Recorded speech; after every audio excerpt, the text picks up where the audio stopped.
Monsters don't hide in the dark. They hide in plain sight.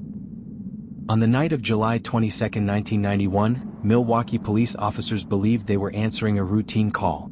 An intoxicated man, a domestic dispute, nothing unusual. The city was humid, heavy with the smell of rain-soaked pavement. Streetlights glowed through a low haze.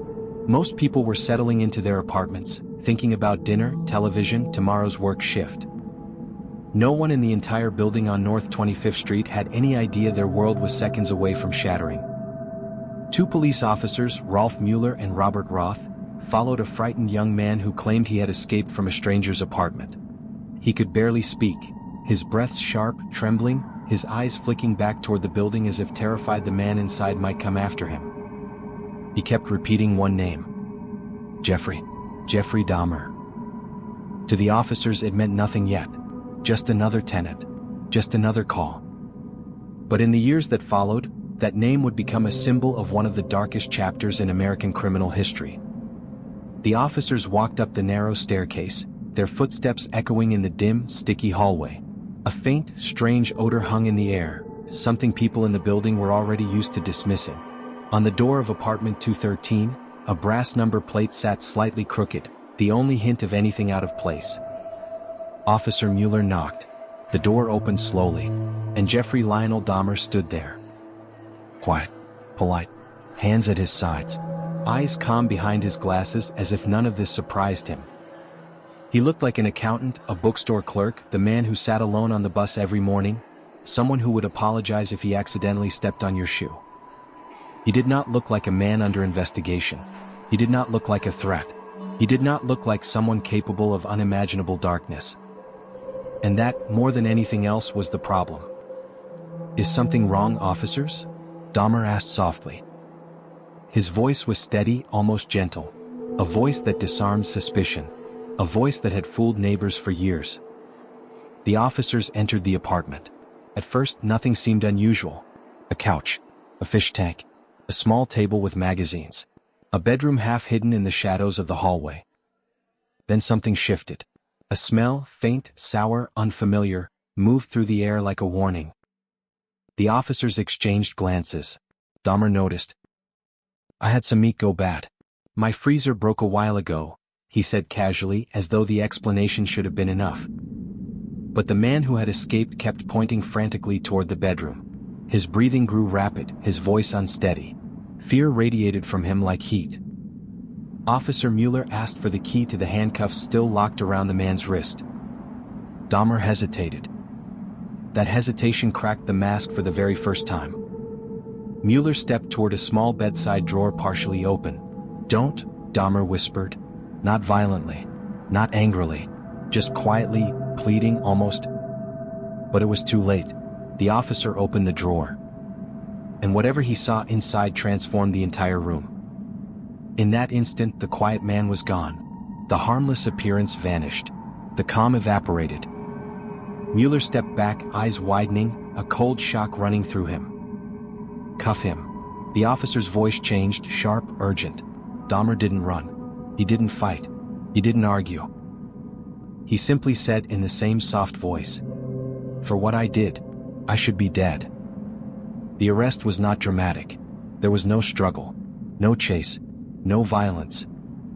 It was a surrender, quiet and absolute.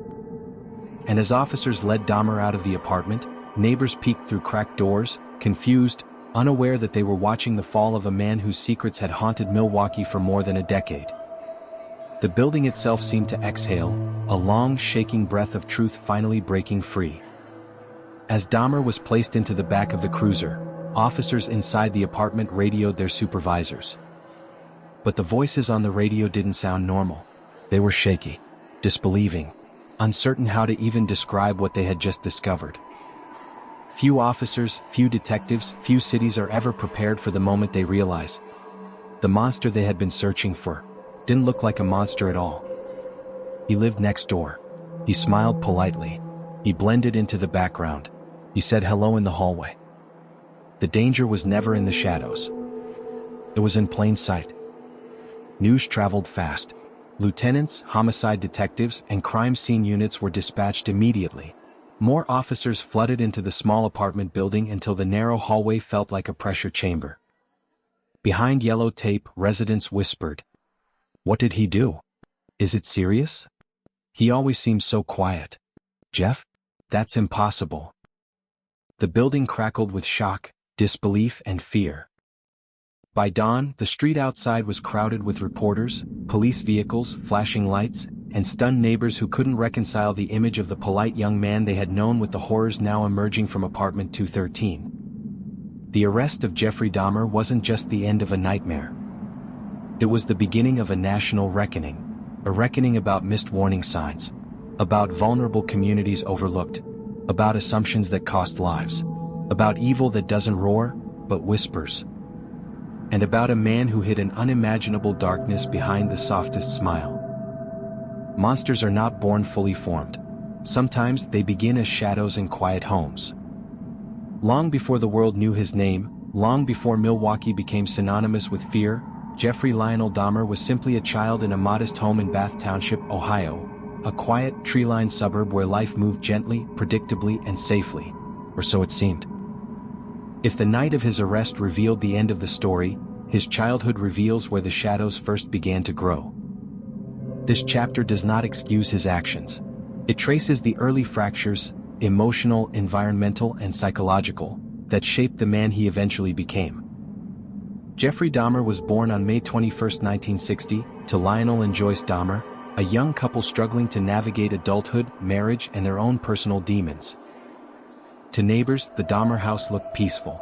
A well-kept lawn, a quiet driveway, a neat family, a little blonde boy who wandered the yard alone. But inside, the atmosphere was tense. Jeffrey's father, Lionel, was a hard-working chemist, intelligent, meticulous, but emotionally distant, often absorbed in his studies or lab responsibilities. He wasn't cruel, but he struggled to connect, to understand, to notice. His mother, Joyce, battled severe anxiety and depression, often bedridden, frequently medicated, and locked into arguments with her husband. Their constant tension filled the house like a low, simmering storm. Police reports years later would describe the home as unstable, dominated by fights, shouting, slammed doors, long stretches of silence, emotional distance, isolation. Jeffrey grew up in that storm, not abused in the conventional sense but forgotten, caught in the crossfire, overlooked in the emotional chaos of two parents drowning in their own pain. From a young age, Jeffrey displayed signs of social detachment. Not aggression, not anger, just withdrawal. Teachers described him as quiet, silent, fearful of eye contact, often alone, lost in his own thoughts. He wasn't disruptive. He wasn't defiant. He was simply absent, even when physically present. Many adults made the same mistake. He's just shy, they said. But this wasn't ordinary shyness. It was something deeper, a steady retreat inward, a child pulling away from a world that didn't seem to have space for him. Children crave connection. Jeffrey learned early that he wouldn't find it at home. By the time Jeffrey was a teenager, his parents' marriage had deteriorated beyond repair. Their arguments grew explosive, their distance more severe. The home felt like a battlefield with no safe corner. When they finally separated, the process was chaotic and deeply damaging to Jeffrey's psyche. Joyce left suddenly, taking Jeffrey's younger brother with her. Lionel moved into a nearby motel temporarily. And Jeffrey, 17 years old, socially isolated, spiraling inward, was left entirely by himself in the family home. For months, no supervision, no emotional support, no structure, no one noticing whether he ate, slept, or even got out of bed. It was abandonment, not intentional but devastating nonetheless. A teenager already struggling with loneliness was now swallowed by it. Many experts later pointed to this period as the moment that Jeffrey Dahmer's emotional world collapsed completely. Not because the divorce created evil, but because it removed the last fragments of stability he had. A broken home doesn't create monsters. But in Jeffrey's case, it created emptiness, a void he would later try to fill in ways that defied comprehension. There are many myths about Dahmer's childhood, many exaggerated, many sensationalized. But one consistent theme appears in interviews, psychological reports, and eyewitness accounts. He was interested in the mechanics of things, and how things worked, in the inside versus the outside. When his father found young Jeffrey examining roadkill, he interpreted it through a scientific lens, encouraging curiosity, believing his son might be following in his footsteps toward biology or medicine. He didn't see it as dark. He didn't see it as alarming. He saw it as bonding. But Lionel later admitted something important in his memoir. I didn't see how lonely he was.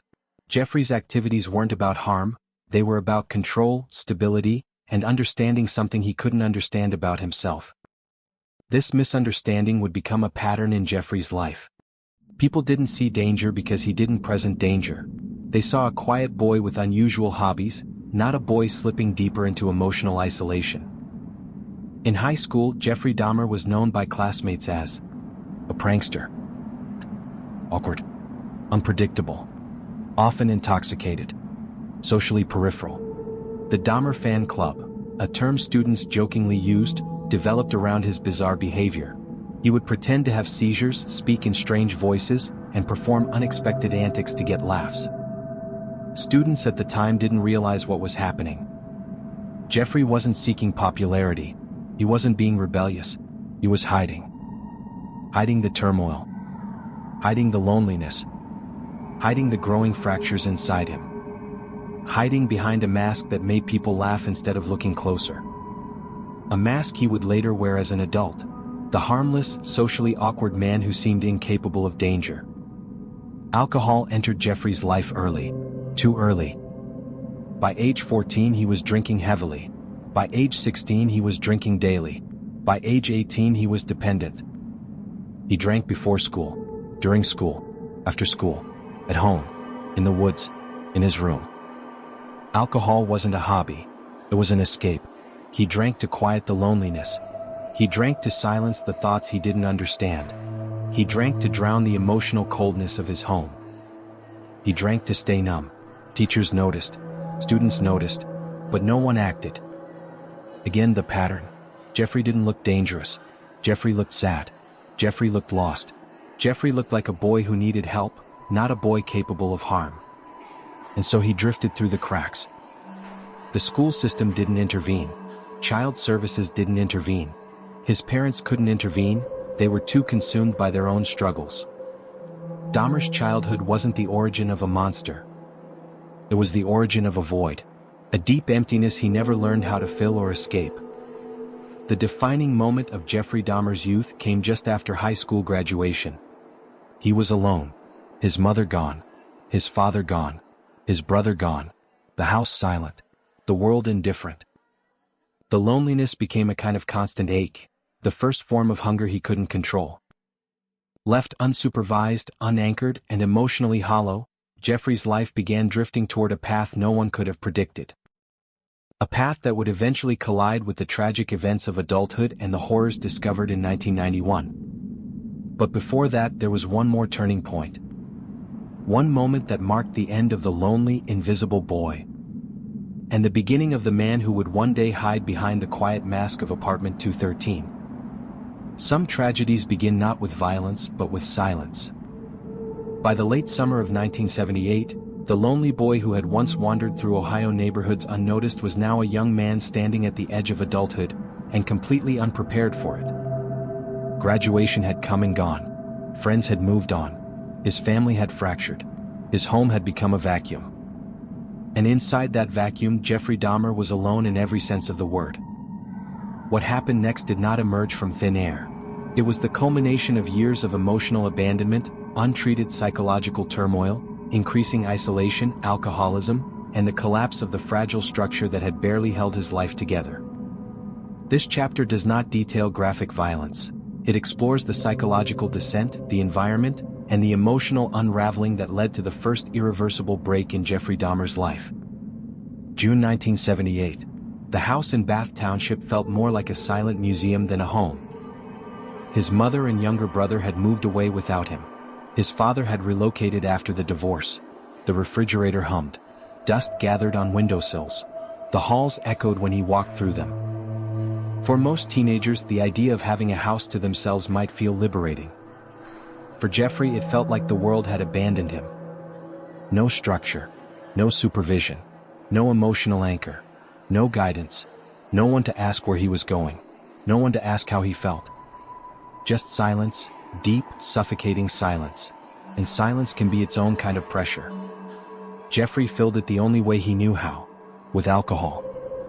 Bottles in the morning, cans in the afternoon, anything he could find in the cabinets or buy at a gas station with his blank, expressionless stare. He didn't drink to celebrate. He drank because his thoughts were spiraling, unsteady, frightening even to him. He had no map for adulthood, no direction, no compass. And he was drifting dangerously without realizing it.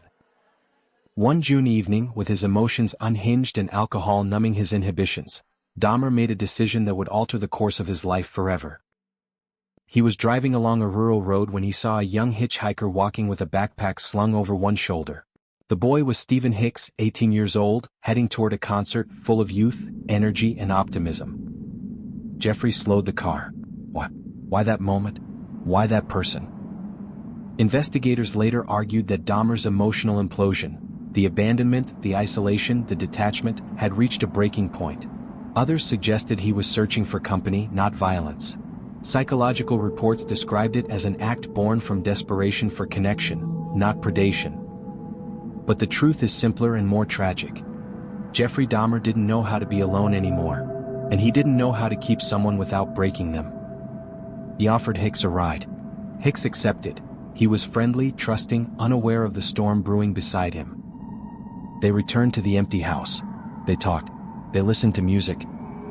And for a brief moment, Jeffrey felt something he rarely felt. Normal. Connected.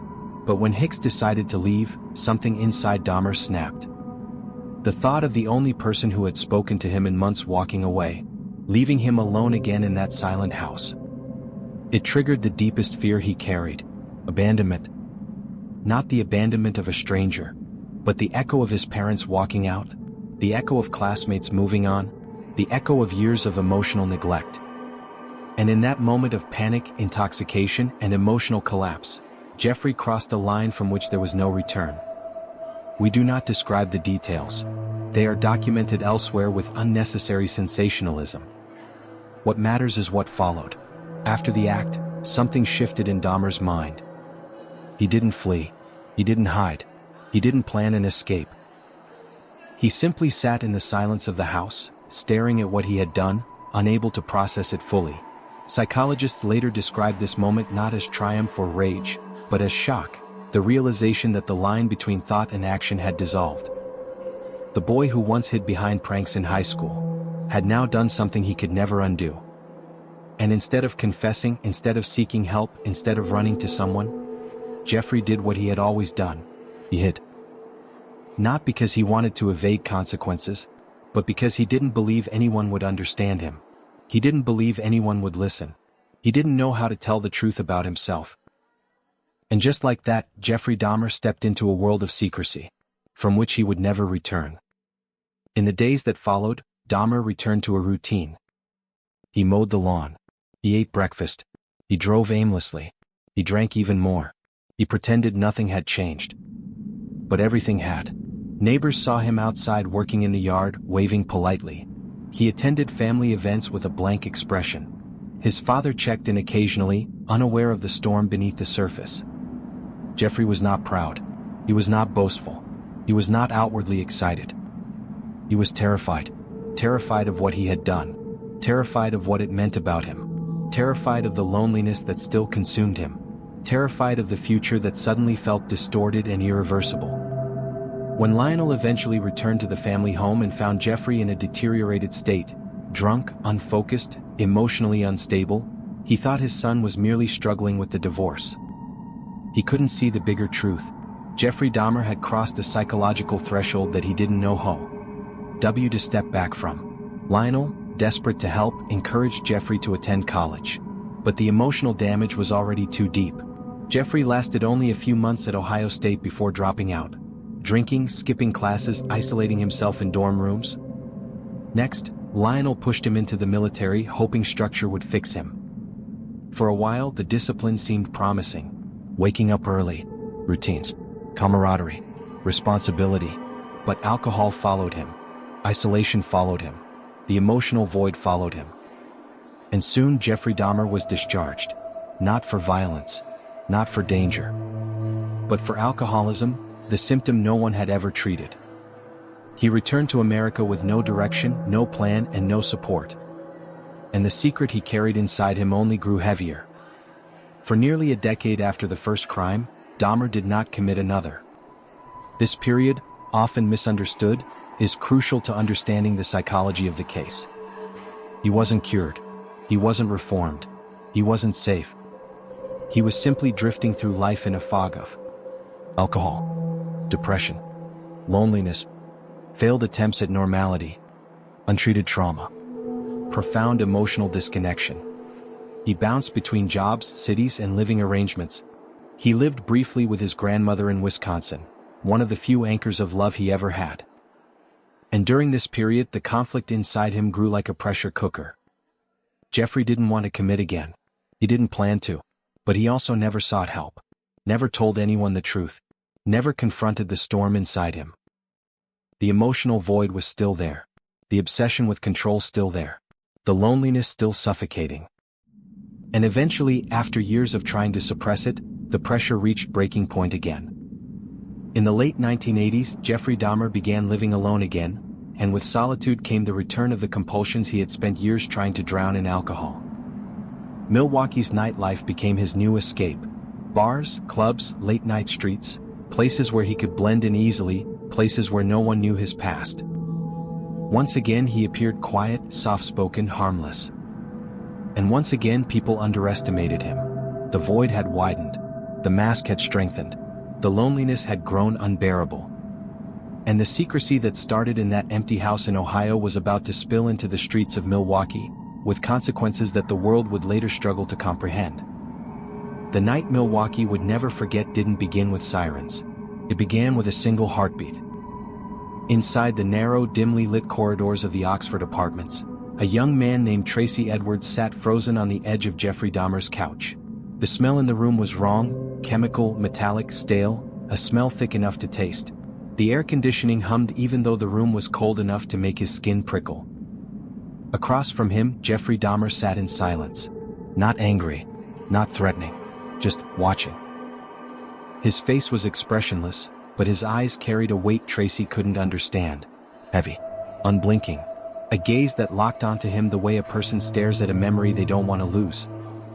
Tracy had no way of knowing that this moment would alter the course of American history. No way of knowing that this quiet man, with his soft voice and meticulous politeness, had spent over a decade building a world no one else could see. But he felt something, a tightening under his ribs, a pressure behind his heartbeat. Something was wrong. Something was terribly, terribly wrong. Dahmer tried to make conversation. His voice was low and calm, too calm, Tracy thought. Every word sounded rehearsed, like Dahmer was reciting a script he'd practiced for years. Then Tracy noticed the photographs on the dresser, the locks on the bedroom door, the strange blue barrel in the corner, a power drill half hidden under clothes. And Dahmer, smiling faintly. But the smile didn't reach his eyes. That's when Tracy knew. If he didn't leave now, he would never leave at all. Tracy waited. He watched. He analyzed. Dahmer stood between him and the exit. No sudden movements. Just a soft, quiet presence that made the room feel smaller with every breath. Tracy forced himself to stay calm. "Can I use the bathroom?" he asked. Dahmer nodded.